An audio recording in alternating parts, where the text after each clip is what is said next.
आता कुकरचं झाकण खोललेलं आहे, याच्यातनं वाफा येत आहेत. आपण आता याच्यामध्ये आपले हे टाकून देणार आहोत. साबुदाणा मिक्स करून घेऊया.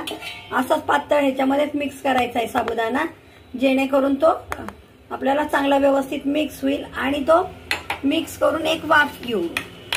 गरम असताना त्याच्यात मिक्स करायचं आणि झाकण लावून वाफ घेऊ. आपण आता याला झाकण लावून ठेवू. जे गरम आहे ना त्या वाफेमध्येच हे पूर्णपणे असं हे होऊन निघेल, वाफेतच शिजून निघेल. आपण आता याला झाकण लावून घेऊ.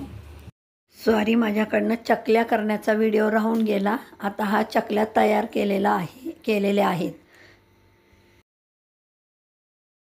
तयार आहेत आपल्या वरईच्या तांदळापासून केलेल्या चकल्या उपवासाच्या. आपण आता ह्या तळून पाहू कशा होतात. आपलं आता कढईत तेल तापलेलं आहे. आपण ह्या पापड्या अशा सगळ्या तळून घेऊया.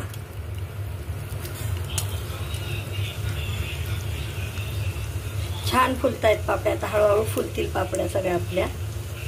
चांगल्या अशा फुललेल्या आहेत पापड्या. सगळ्या पापड्या आपण अशा प्रकारे तळून घेऊ. अशा प्रकारे तयार आहेत आपल्या वरईच्या तांदळापासून केलेल्या पापड्या. वरई तांदूळ आणि साबुदाण्यापासून केलेल्या पापड्या उपवासाच्या.